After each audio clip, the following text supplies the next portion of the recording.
Hello everyone, welcome to market investment. मैं हूं राहुल गुप्ता। स्वागत करूंगा आप सभी का हमारे चैनल मार्केट इन्वेस्टमेंट में। दोस्तों, आज हम बात करेंगे गोल्ड के बारे में, आज हम बात करेंगे सिल्वर के बारे में। आज का जो हमारा टॉपिक होने वाला है वो सोने और चांदी के ऊपर होने वाला है। लेकिन आज के टॉपिक को शुरू करने के पहले मैं आपको एक चीज बताना चाहता हूं। अगर आप मेरे इस चैनल पर नए हैं तो मेरे इस चैनल को सब्सक्राइब कर लीजिए, क्योंकि गोल्ड, सिल्वर या अदर कमोडिटी से रिलेटेड कोई भी लेटेस्ट न्यूज होती है, कोई भी लेटेस्ट अपडेट होता है, उसको डेली बेसिस पर वीडियो के माध्यम से मैं आप तक पहुंचाने की कोशिश करता हूं। तो अभी तक आपने मेरा चैनल सब्सक्राइब नहीं किया है तो मेरे इस चैनल को सब्सक्राइब कर लीजिए। और दोस्तों, सामने स्क्रीन पर मैंने आपको अपना पर्सनल व्हाट्सएप नंबर प्रोवाइड करके रखा हुआ है। वो नंबर मैंने आपको इसलिए प्रोवाइड करके रखा है, मेरा कमोडिटी मार्केट से रिलेटेड एक डिस्कशन ग्रुप चलता है, जिसमें मैं व्हाट्सएप के माध्यम से आपको व्हाट्सएप में मैसेज के माध्यम से आपको कमोडिटी से रिलेटेड कोई भी लेटेस्ट न्यूज होती है या कोई भी लेटेस्ट डेटा होता है वो तुरंत आप तक पहुंचाने की कोशिश करता हूं। अगर आप भी मेरे कमोडिटी ग्रुप में ऐड होना चाहते हो तो सामने दिए हुए नंबर पे मुझे व्हाट्सएप पे मैसेज कीजिए, मैं आपके नंबर को अपने कमोडिटी ग्रुप में ऐड कर दूंगा। चलिए दोस्तों, अब बात शुरू करते हैं गोल्ड के बारे में, अब बात शुरू करते हैं सिल्वर के बारे में। दोस्तों, गोल्ड के अंदर तो बहुत ही ज्यादा बड़ी तेजी हमें देखने को मिली, इतनी ज्यादा तेजी देखने को मिली, इतनी ज्यादा तेजी देखने को मिली कि भारतीय बाजारों के अंदर गोल्ड अपने लाइफ टाइम स्तर की तरफ आ गया, लाइफ टाइम हाई की तरफ आ गया। भाई, 50,000 रुपए की रेंज में चलने वाला गोल्ड आज से 2 महीने पहले नवंबर में हमने गोल्ड को 50,000 रुपए के निचले स्तर पर देखा। 50,000 रुपए के निचले स्तर पर हमने गोल्ड को देखा तो 50,000 रुपए की रेंज का जो गोल्ड था वो एकदम से 56,000 रुपए के ऊपर आ जाएगा, ऐसा तो बिल्कुल सोचा नहीं था। लेकिन मार्केट क्या है, आपकी सोच के भी आगे चलता है।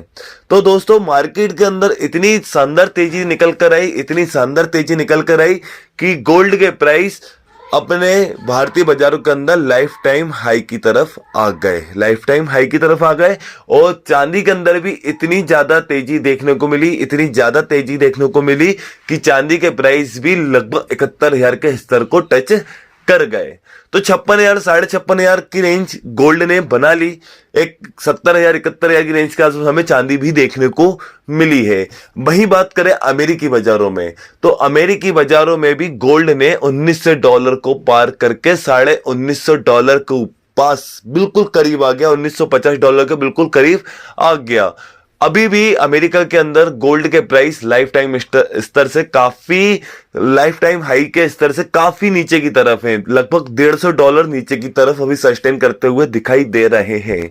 तो सोचो, अगर अमेरिका के अंदर गोल्ड के प्राइस अपने लाइफ टाइम इस हाई को भी क्रॉस कर लेते हैं, लाइफ टाइम हाई के ऊपर चले जाते हैं, तो भारतीय बाजारों में गोल्ड के प्राइस क्या हो सकता है, क्योंकि अभी भी लगभग $150 जितना नीचे है गोल्ड अमेरिकी बाजारों के अंदर। तो $150 आप समझ रहे हैं, भारतीय बाजारों के अंदर ये काफी बड़ा रेट हो जाएगा, काफी बड़ा रेट हो जाएगा। लगभग हमें 3 से 4,000 अंकों की और बड़ी तेजी देखने को मिल सकती है अगर अमेरिकी बाजारों के अंदर गोल्ड अपने लाइफ टाइम हाई को टच करता है या उसके आगे निकलता है। तो दोस्तों, इतनी ज्यादा तेजी निकल कर क्यों आ रही है, ये तेजी किस लिए निकल कर आ रही है, ये तेजी कहां तक जाने वाली है? कहीं इस तेजी के पीछे और बड़ी तेजी तो नहीं है, कहीं गिरावट आने वाली है? एक्सपर्ट अपनी क्या राय दे रहे हैं गोल्ड के ऊपर और सिल्वर के ऊपर? गोल्ड के अंदर हमें क्या करना चाहिए, सिल्वर के अंदर हमें क्या करना चाहिए? तो दोस्तों, सबसे पहले तो हम तेजी का कारण जानते हैं। तेजी का कारण क्या रहा है, तेजी क्यों निकल कर आई है? जब तक हमें तेजी का कारण पता नहीं चलेगा तब तक हम किसी तरह की कोई बात नहीं कर सकते। तो दोस्तों, गोल्ड के अंदर, सिल्वर के अंदर तेजी आने का सबसे बड़ा जो कारण रहा है, सबसे बड़ा जो कारण रहा है वो डॉलर इंडेक्स का पीछे हटना रहा है। जो डॉलर इंडेक्स 20 साल के हाई शिखर पर था, 20 साल के सबसे ऊंचे शिखर पर था डॉलर इंडेक्स, वो 7 महीने के सबसे निचले स्तर पर आ गया। 114 रुपए से भी ऊपर डॉलर इंडेक्स के प्राइस चले गए थे, जो आज हमें 102 रुपए के भी नीचे आते हुए दिखाई दिए।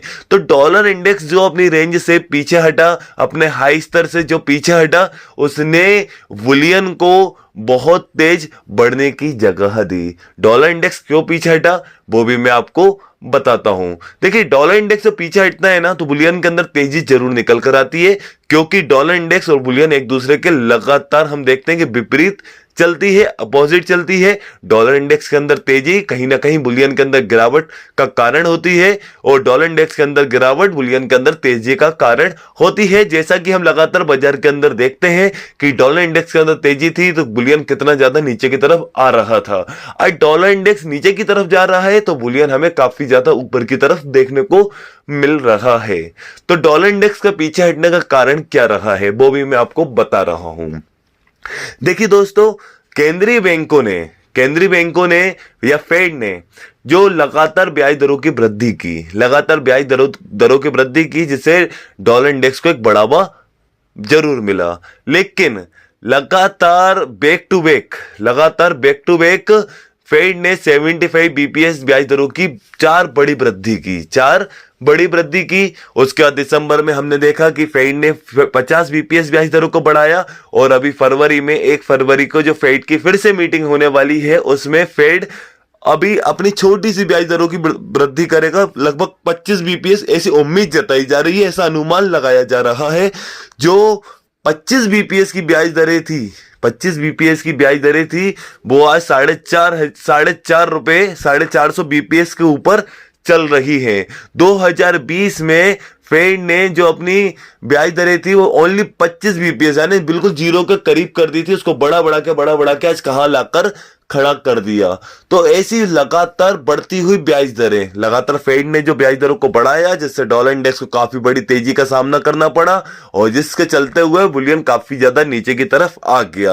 अब फेड अपनी बढ़ती हुई ब्याज दरों को रोक रहा है, धीमा कर रहा है, जिससे डॉलर इंडेक्स को वापस एक नीचे की तरफ आना पड़ा, जिसके चलते हुए बुलियन ऊपर की तरफ गया, और बुलियन उतना ऊपर की तरफ गया कि अपने भारतीय बाजारों के अंदर लाइफ टाइम स्तर को भी टच कर गया, लाइफ टाइम स्तर को भी हासिल कर लिया, और अमेरिकी बाजारों के अंदर भी लगभग 1930 1920 डॉलर को हासिल कर लिया, 1950 डॉलर के बिल्कुल करीब आ गया है। अभी फेड की फिर से मीटिंग है 1 फरवरी को, जिसमें फेड अपनी 25 बीपीएस ब्याज दरों की छोटी वृद्धि कर सकता है। तो डॉलर इंडेक्स के ऊपर काफी ज्यादा प्रेशर है, लेकिन फेड ने अगर गलती से फिर से कोई आक्रामक कदम उठा लिए तो आपको फिर से डॉलर इंडेक्स के अंदर हवा आती हुई दिख सकती है, फिर से डॉलर इंडेक्स के अंदर तेजी आती हुई दिख सकती है, जिसके चलते हुए बुलियन के अंदर भी हम फिर से गिरावट आती हुई देख सकते हैं।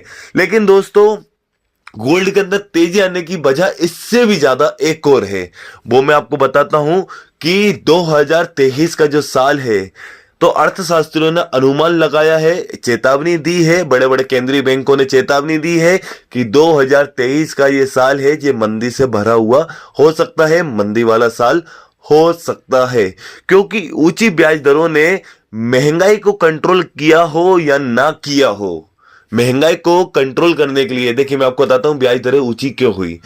देखिए यूक्रेन और रूस की जो जंग के बाद जो महंगाई का जो स्तर एकदम से बढ़ गया, जो दुनिया की सबसे बड़ी अर्थव्यवस्था अमेरिका, वहां पे महंगाई का स्तर 40 साल के शिखर पर चला गया, सबसे ऊपर चला गया, 9% के ऊपर चला गया। उसको कंट्रोल करने के लिए फेड ने बहुत कठोर कदम उठाए, जिसमें से एक था ब्याज दरों को बढ़ाना। तो फेड ने लगातार ब्याज दरों को बढ़ाया महंगाई को कंट्रोल करने के लिए, और महंगाई के अंदर कंट्रोल आता हुआ दिखाई दिया, ऐसी बात नहीं है कि कंट्रोल नहीं हुआ। आज 6.5% हमें महंगाई दर देखने को मिली दिसंबर वाले महीने में, जिसका डेटा भी जनवरी में निकल कर आया। तो काफी अच्छा डेटा था, काफी अच्छी रीडिंग थी, अनुमान के मुताबिक काफी अच्छी रीडिंग थी। ब्याज थोड़ा सा महंगाई के ऊपर कंट्रोल आता हुआ हमें जरूर दिख रहा है, ऊंची ब्याज दरों को बढ़ाने से, कठोर कदम उठाने से। लेकिन इतनी ज्यादा ब्याज दरें बढ़ा दी गई हैं, और अगर इससे भी ज्यादा बढ़ती हैं तो महंगाई कंट्रोल हो या ना हो, लेकिन मंदी को बुलावा जरूर मिल सकता है। तो मंदी वाला साल हो सकता है, ऐसा बड़े बड़े अर्थशास्त्रियों ने, केंद्रीय बैंकों ने चेतावनी जरूर दी है कि 2023 का साल मंदी से भरा हुआ हो सकता है। लेकिन दोस्तों, जब भी मंदी की बात होती है तो सेफ इन्वेस्टमेंट में सबसे पहले सोने को देखा जाता है, गोल्ड को देखा जाता है। लोग गोल्ड के अंदर इन्वेस्टमेंट करना चालू कर देते हैं कहीं और करने की वजह। तो भाई कहीं और इन्वेस्टमेंट करने से अच्छा है कि भाई गोल्ड के अंदर इन्वेस्टमेंट कर दो। तो मंदी में तो कोई भरोसा नहीं है कि स्टॉक मार्केट कितना नीचे आ जाए या कुछ भी प्रॉपर्टी के दाम कितने नीचे की तरफ आ जाए। तो गोल्ड एक सेफ इन्वेस्टमेंट की तरह माना जाता है। तो मंदी की जब भी बात होती है तो गोल्ड के अंदर इन्वेस्टमेंट बढ़ जाता है, सेफ जोन गोल्ड को माना जाता है। तो मंदी की चेतावनी ने गोल्ड को और ज्यादा बढ़ावा दिया, काफी ज्यादा बढ़ावा दिया, क्योंकि मंदी की चेतावनी गोल्ड को ऊपर की तरफ लेकर जा सकती है। तो दोस्तों गोल्ड के पास ना बहुत सारी वजह है अभी भी ऊपर जाने की, बहुत सारी वजह है। और सबसे बड़ी बात है कि भारतीय रुपए के अंदर कमजोरी जो है, भारतीय रुपए के अंदर जो कमजोरी है वो गोल्ड के प्राइस को और ज्यादा ऊपर बनाकर रखी हुई है, और ज्यादा ऊपर की तरफ बनाकर रखी हुई है, क्योंकि भारतीय रुपया इंडियन डॉलर जो है काफी ज्यादा कमजोर चल रहा है, जिसके चलते हुए गोल्ड का प्राइस काफी ज्यादा ऊपर की तरफ जरूर है।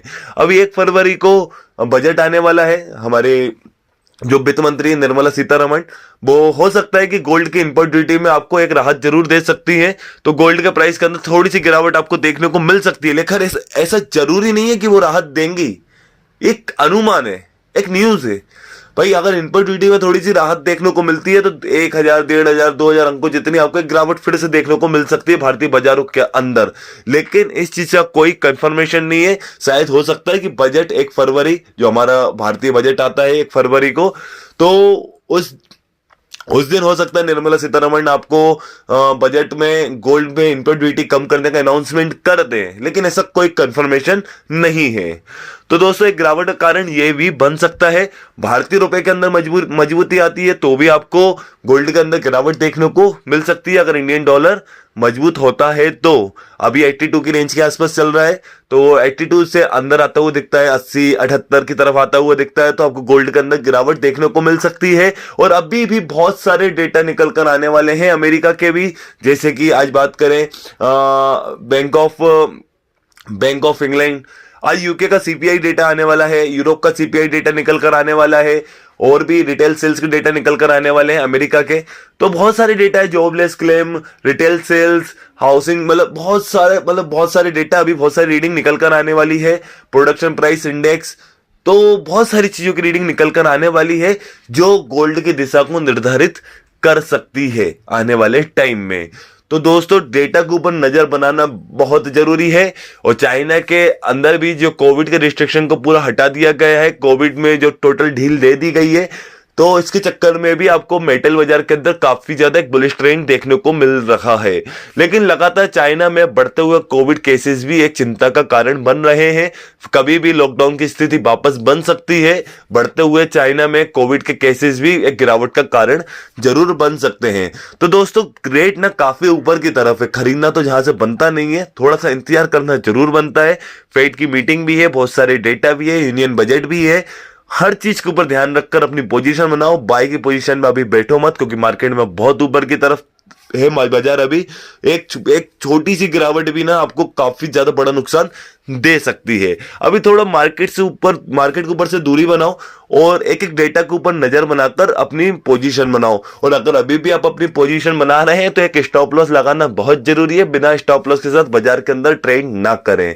और दोस्तों सामने स्क्रीन पर आपको पर्सनल व्हाट्सएप नंबर प्रोवाइड करके रखा हुआ है, वो नंबर मैंने आपको इसलिए प्रोवाइड करके रखा है, मेरा कमोडिटी मार्केट से रिलेटेड एक व्हाट्सएप डिस्कशन ग्रुप चलता है, जिसमें मैं कोई भी लेटेस्ट न्यूज, लेटेस्ट डेटा होता है वो व्हाट्सएप में मैसेज के माध्यम से आप तक पहुंचाने की कोशिश करता हूं। अगर आप भी मेरे व्हाट्सएप ग्रुप में ऐड होना चाहते हो तो सामने दिए हुए नंबर पर मुझे व्हाट्सएप पे मैसेज कीजिए, मैं आपके नंबर को अपने कम्युनिटी ग्रुप में ऐड कर दूंगा। चलिए दोस्तों, अगर आपको ये मेरी वीडियो अच्छी लगी है तो मेरी इस वीडियो को लाइक कीजिए। अगर आप मेरे साथ जुड़कर रहना चाहते हैं तो मेरे इस चैनल को सब्सक्राइब कीजिए। एंड अंत तक मेरे साथ इस वीडियो में बने रहने के लिए आप सभी को मेरा दिल से धन्यवाद।